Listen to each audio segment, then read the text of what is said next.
Le DAF Fresh Morning, c'est 104.5 tonnes de bonne humeur. Tous les matins sur Urban FM. La meilleure radio de la capitale. La meilleure radio de la capitale.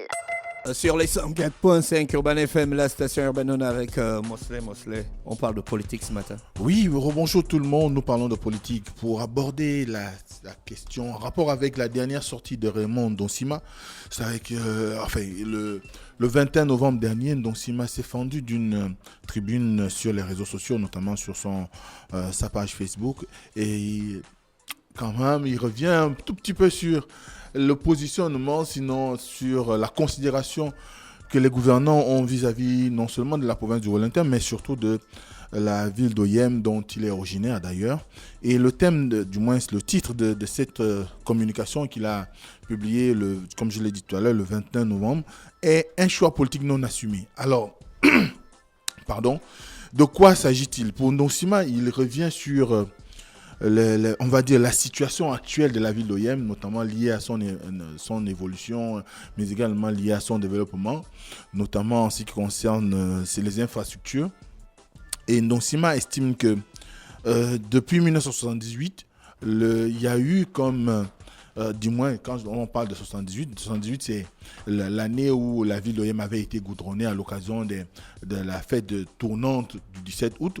Et depuis 78 à nos jours, il n'y a plus jamais eu de travaux engagés pour pouvoir plus ou moins rafraîchir le réseau routier de la ville d'Oyem. C'est vrai qu'entre-temps, on peut noter qu'il y a eu on va dire la construction de ce qu'on appelle le boulevard Omar Bongo Ndimba à Oyem, qui part de la zone de Montmillel, notamment où se trouve le palais présidentiel, jusqu'à pratiquement à l'hôpital régional d'Oyem. Mais dans l'ensemble, les grandes artères de la ville d'Oyem, depuis 1978, n'ont pas connu on va dire, de rafraîchissement, ou n'ont pas été à nouveau travailler pour pouvoir répondre aux besoins de l'entretien. Parce qu'il faut savoir qu'en 1978, lorsque l'entreprise Autoput a construit ces voiries-là, elle avait donné également leur date de péremption, notamment 25 ans. Et on a aujourd'hui, 78 aujourd'hui, je crois que ça fait à peu près 45 ans à peu près. Et quand on regarde bien, on voit bien que l'état de la route à Oyem aujourd'hui laisse à désirer, et que c'est compliqué de constater que le gouvernement, c'est sûr que la communication de Raymond Donsima tient aussi du fait que dernièrement vous avez eu une délégation gouvernementale conduite par le vice-premier-ministre Alain-Claude Bilodeau qui allait à Oyem pour pouvoir mesurer l'avancement d'un certain nombre d'engagements du chef des travaux qui concernent l'engagement du chef d'État vis-à-vis des populations de cette localité, notamment en prélude à sa visite qui pourrait se passer au mois de décembre ou au mois de janvier. On n'est pas encore situé, mais toujours est-il que le gouvernement a fait le déplacement à Oyem pour vérifier pour faire cet état des lieux. Alors, quand on regarde donc ce constat-là, on voit que les voiries d'Oyem aujourd'hui laissent à désirer. Il est difficile de parcourir désormais, on va dire, la dorsale qui part d'Akwakam jusqu'à Djougou à plus de 30 km/h. On va lentement parce qu'il y a des nids de poules partout, les routes sont éventrées, et à ce moment-là, il estime que c'est finalement la considération que le gouvernement a vis-à-vis de la population d'Oyem, c'est-à-dire un saupoudrage par rapport à ces questions. Ensuite, il parle également du fait que la ville d'Oyem soit quand même à la frontière entre la Guinée équatoriale et notamment si on fait par extension le Cameroun. Elle devait être quand même une place tournante en ce qui concerne les investissements de l'État. Mais il se trouve que la plupart des activités qui ont été menées à Oyem n'ont jamais eu pour ambition le développement de cette ville, notamment en termes de construction. La population d'Oyem aujourd'hui, qui est estimée à plus d'une 50aine de milliers de personnes, a doublé, mais la ville n'arrive pas à offrir un meilleur environnement en termes de logement aux populations. Ce qui fait que quand on va à Oyem, on a l'impression qu'il s'agit beaucoup plus d'un grand village. Le tissu urbain n'est pas suffisamment développé et que cela tient de la considération que les autorités ont de la ville d'Oyem. Ensuite, il énumère un certain nombre de choses, et dont l'une est la construction des établissements publics à Oyem. Vous savez qu'à Oyem, on a à peu près 4 établissements publics. Vous avez le lycée Richard Nguema-Bekala, vous avez le CS Edouard Ekoromengue, vous avez également le lycée d'excellence et le lycée technique Bernard Obiang. Donc ce sont les 4 établissements publics qu'on rencontre à Oyem. Sauf que pour lui, il estime que c'est insuffisant. Insuffisant parce que ces établissements sont aujourd'hui arrivés pratiquement à saturation.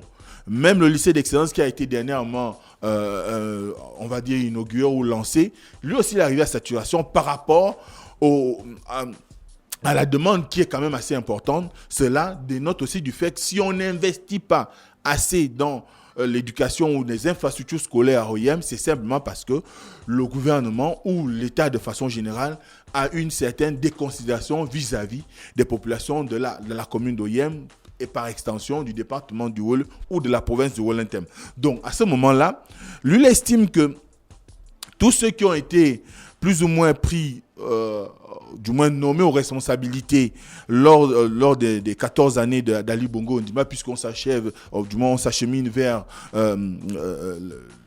la fin du 2e mandat du chef de l'État, et bien tous ceux qui ont eu à bénéficier de nominations aussi importantes que celle d'Ngoumou au secrétariat général de la présidence de la République, lui comme Premier ministre, ou encore le professeur Daniel Nando également comme Premier ministre, et bien c'était juste du cosmétique, parce qu'en réalité, il n'était pas là pour pouvoir réellement servir de tête de pont pour pouvoir amorcer le développement de la province, étant donné que depuis 14 ans, il n'y a pas de réels investissements de l'État, aussi bien dans la ville d'Oyem, qui est la capitale provinciale du Wol-Intem, mais également dans l'ensemble de la province. Et donc ça va plus loin, puisqu'il estime que cette situation plus ou moins, on va dire, incompréhensible, tient aussi du fait que de plus en plus de personnalités qui sont proches du pouvoir ne sont pas en mesure de pouvoir réellement peser pour pouvoir amener le gouvernement à penser lors de la mise en place des différents budgets à investir dans la ville d'Oyem. Et cela met quand même en évidence un certain nombre de choses. La première, c'est que l'information qui revient, c'est quand on constate sur le terrain, on se rend bien compte qu'il y a un problème d'investissement qui ne tient pas seulement de la ville d'Oyem. Si vous allez à Oyem, c'est vrai, il y a pratiquement une existence des investissements publics. Quand vous allez dans d'autres localités, c'est le même problème. Mais par la suite, on a aujourd'hui quelque chose qu'il met en avant. Tous ceux qui ont participé à la gestion de l'État aux côtés du chef de l'État, ou encore qui ont participé au gouvernement depuis 14 ans, eh bien, ne travaillent pas suffisamment pour améliorer le sort des populations aussi bien d'Oyem, de Mindiek, de Bitam, de Mivoul ou de Méduneux. L'épineuse question de la route reste entière. C'est vrai que d'aucuns diront que ce n'est pas mieux à Doutila ou encore à Ndende ou à Tchibanga, mais je crois que c'est beaucoup plus le discours de quelqu'un qui se sent proche des populations d'une localité dont il est d'ailleurs originaire, qui est mis en exergue. Et quand on voit un tout petit peu les appétits politiques des uns et des autres, on se rend bien compte que ce que met en avant Raymond Donsima, c'est de pouvoir dire qu'aujourd'hui, les acteurs politiques qui accompagnent Ali Bongo ne prennent pas suffisamment en compte les besoins réels des populations locales dans un certain nombre de circonscriptions qui peut-être avaient marqué leur opposition à son élection, aussi bien en 2009 qu'en 2016. Vous savez que la province du Wol-Intem a quand même été une province plus ou moins frondeuse, du moins est souvent qualifiée de province frondeuse lorsqu'il s'agit de l'élection présidentielle. En 2009, par exemple, ils avaient massivement voté pour André Obama, et en 2016, ils se sont pratiquement alignés sur Jean Ping. Et à ce moment-là, pour Raymond Donsima, qui le souligne d'ailleurs, il dit que pour lui, ça peut être du moins le fait que la province n'évolue pas peut être le fait qu'Ali Bongo garderait une certaine rancœur ou une rancune vis-à-vis de cette province, malgré le fait qu'il ait eu à promouvoir un certain nombre de fils de cette zone du pays au gouvernement. Mais donc dans ce cas, c'est contradictoire ce qu'il dit. Comment ? Donc, dans ce cas, c'est contradictoire quand même. Laisse-moi comprendre, explique un tout petit peu. Non, il dit il estime qu'il aurait une rancœur malgré le fait qu'il fait de la promotion des jeunes de la province. Oui, la rancœur dont il est question ici, c'est de dire que l'ambition, c'était de faire croire. Parce que pour lui, quand il parle de cosmétique, c'est dire qu'on a nommé des gens. Donc, quand lui, on l'a nommé, c'était pour faire croire. Il ne s'exclut pas. Il ne s'exclut pas. Oui, là-dedans, il ne s'exclut pas. Parce qu'il se cite lui-même. Il avait les mains liées.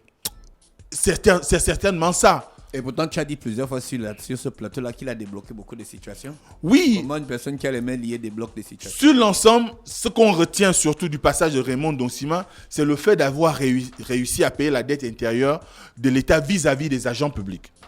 Ça, c'est un point que personne ne peut refuser. Et d'ailleurs, beaucoup, en 2013, lorsqu'il a fait cela, beaucoup ont estimé que son remplacement immédiat avait été, du moins c'était la conséquence du fait que peut-être le gouvernement ne voulait pas arriver au paiement de cette dette intérieure vis-à-vis des agents publics et que finalement lui il a payé les frais.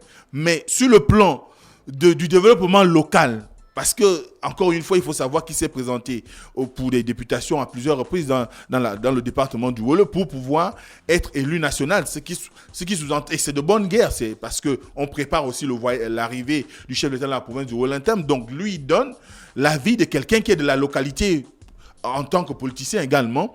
Donc, à ce moment-là, il dit que peut-être, dans les projets qui avaient été mis en place. D'ailleurs, il souligne un projet d'interconnexion et de construction de voiries du moins de routes qui avait été programmé pour 2013 et qui devait coûter à l'État 42 milliards, dont on devait construire l'axe Oyem-Medjang. Oyem-Medjang, c'est évidemment vers la frontière avec la Guinée équatoriale, donc qui devait coûter 21 milliards. La rocade de la ville d'Oyem, donc l'ensemble des voiries existantes dans la ville d'Oyem également avait été concerné par le même programme, mais également la construction de nouvelles routes ou encore l'aménagement des anciennes routes qui étaient en latérite.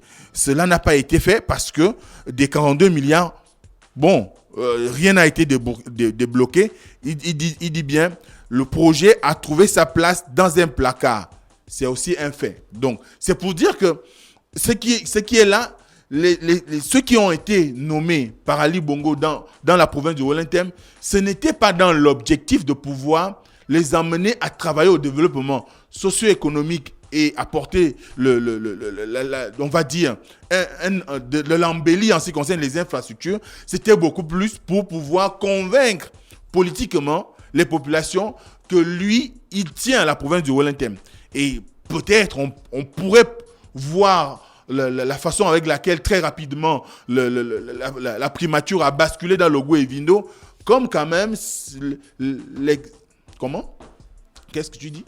Je n'ai rien dit. Mais tu bouscules la tête, donc je me dis que tu veux intervenir. Donc, le fait que très rapidement, après avoir nommé Raymond Donsima, par la suite, Ondo, et que la primature a fini par basculer dans Logou et Vindo, peut-être aussi la rapidité avec laquelle ça s'est passé pourrait traduire l'idée que ce n'était pas l'ambition première, celle d'amener le Wolo-Ntem à se développer. Le Wolo-Ntem, comment? Non, je trouve que c'est quand même fort ce qu'il dit. Donc. Oui, mais puisqu'il s'inclut, ça veut dire... Et puis la primature avait basculé. Un poste, tu n'arrives à rien faire, tu accuses la personne qui t'a donné le poste. La primature a basculé du côté de Logou et Vindo. Le mandat était déjà achevé. Parce que les deux premiers ministres, si on peut dire de la ville d'Oyem, c'était durant le mandat 2009-2016. Le premier mandat, oui. Le premier mandat. Oui, donc, du coup, ça a basculé à Logou et Vindo au deuxième mandat. Est-ce que... Moi, ce qui me... On te donne un poste, tu ne fais rien, tu accuses le gars qui te donne le poste. Oui, mais le problème aujourd'hui, certainement, que je crois, c'est que... Tu sais, c'est pas... c'est de la politique. Moi, toutes ces choses-là, ça me dépasse. Oui, donc, mais le problème aussi... On préfère prendre ça sur cet angle. Oui, je comprends ton inquiétude parce que ce n'est pas le premier à le dire. Parce que tu te rappelles encore de Léon Mebiam qui avait dit qu'il n'a jamais rien géré. on lui disait de dire des choses. On était dans les années 80. Voilà, quand même, lui, il n'a jamais rien géré. Il a construit des maisons, il a acheté beaucoup de terrain, il a fait beaucoup de choses. Là, il n'a pas géré. Pour en fait. lui-même. Ah, voilà, il peut gérer pour lui-même, mais pour lui-même. l'État, il ne peut pas gérer. Mais pour l'État, il ne gérait rien, donc il ne pouvait pas être comptable des échecs d'Omar Bongo.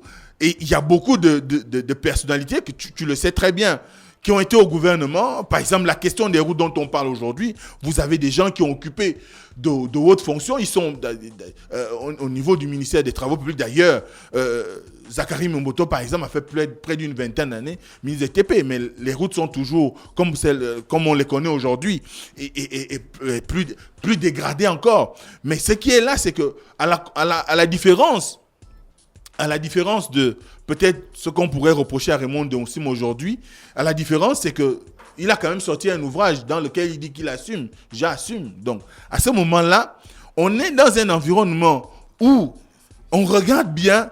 Si on regarde bien, on a comme l'impression que tous ceux qui travaillent au gouvernement, ou bien tous ceux qui sont nommés au gouvernement, ou à des postes de responsabilité, lorsqu'ils sortent des affaires, eh bien, eux, ils n'ont jamais rien fait parce que sous le prétexte qu'ils étaient sous la gouvernance ou sous la direction du président de la République ou encore des forces supposément obscures. Maintenant, après, la réalité, c'est que quand vous avez été Premier ministre de la République, c'est vous quand même qui bâtissez avec votre gouvernement le budget de l'État. C'est vous qui déterminez les projets prioritaires, étant donné que c'est le Premier ministre qui dirige l'action du gouvernement. Et à ce moment-là, c'est là où peut-être ça passe mal d'entendre quelqu'un qui a été à de hautes fonctions comme celle-là dire qu'il n'a été qu'un objet cosmétique, quoi.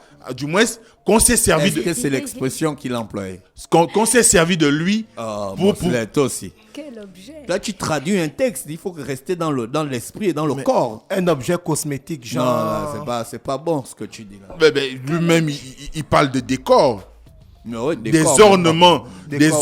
Il dit bien des ornements du décor sans plus. Donc, ils n'ont été rien d'autre que des ornements du décor sans plus. Donc, un objet cosmétique. Donc, pour lui... Qui est dans le magasin qu'on voit à travers la vitrine. Donc, c'est le mot cosmétique. En fait, j'essaie d'imaginer c'est quoi cet objet que je peux avoir. Par exemple, on va voir quoi, une fiole de vernis, par exemple, qui est posée là, dont on ne se sert que pour une mission quelconque. De temps en temps. De temps en temps, voilà. Donc, c'était à titre décoratif. Donc, à ce moment-là, ça passe mal et c'est difficile à entendre. Mais la réalité est aussi que depuis 14 ans, on pose des problèmes de voirie, aussi bien dans la province de Wellington, mais surtout dans la ville d'Oyem. Et je crois que le fait que le vice-premier ministre se soit déplacé pour aller sur le terrain, pour aller lancer les travaux de réhabilitation de 1,8 km, donc 1,8 km, à un moment donné, ça pose quand même problème. C'est ce qui a mis Deonsim en colère. Sûrement, parce que là-dedans, il aborde cet aspect, le fait qu'on ait déplacé toute une équipe gouvernementale pour aller refaire 1,8 km. Or, la demande est quand même assez importante. La ville d'Oyem, c'est un linéaire d'à peu près 40 à 50 km de voirie. Donc, si vous allez juste lancer les travaux sur 1 km, sur un linéaire qui part du carrefour à Kwakam pour le centre-ville, notamment en passant par la tribune, pour la zone où se trouve, ceux qui connaissent Oyem, la zone où se trouve la poste, les PTT à l'époque, ça sous-entend quand même que c'est rien, c'est rikiki par rapport à la demande qui est forte. Les gens ont besoin, toutes les voiries dans la ville Oyem aujourd'hui sont pétées. Quand vous allez... Ça, c'est pas un langage de tenue pété. Bon. Monsley, je t'ai déjà dit que j'ai mon petit qui te suit au quartier. Il aime quand tu parles français de Molière. C'est pas ça le plus important. Donc, si, c'est le plus important. Toutes les voiries dans la ville d'Oyem ne sont plus en bon état. Voilà. Vous allez voir aussi, parce qu'il a soulevé également cette question-là, la question des coupures intempestives que vivent les populations Oyem, avec pour conséquence sur quand même la santé, parce que quand vous mangez des produits qui ne sont pas très bien conservés, à la longue, vous pourrez finir avec par choper des maladies, et avec des conséquences aussi sur le plan de quelques industries qui pourraient s'implanter dans la province. Les coupures ne favorisent pas le développement des industries. Vous avez par exemple l'hôpital aujourd'hui quand il y a coupure dans la ville, l'hôpital également a des problèmes d'éclairage, des problèmes d'accès à l'eau. Donc, autant de besoins qu'il y a à OIM et qu'on voit une équipe gouvernementale descendre pour aller juste regarder quelques petits projets qui n'ont pas d'impact réel sur la vie de la communauté urbaine à OIM. C'est pas moi qui le dis. Donc, qui n'ont pas de réel impact sur la communauté urbaine d'OIM. Eh bien, c'est quand même pour Donsima la considération que l'État aujourd'hui vis-à-vis des populations de la ville d'OIM et de la province de Wellington. Merci Mosley qui revenait sur l'analyse du texte de Donsima. Voilà, tu appelles ça comme il a pondu un texte. Ouais, une tribune. Une tribune. Merci René Ruth, tu voulais ajouter quelque chose? Non, c'est bon. Merci René Ruth avec nous ce matin sur les 104.5 Urban FM, la station urbaine dans Luda Fresh Morning, l'horoscope des auditeurs. Chers auditeurs, je vous... Le Da Fresh Morning, c'est 104.5 tonnes de bonne humeur. Tous les matins sur Urban FM. La meilleure radio de la capitale. La meilleure radio de la capitale.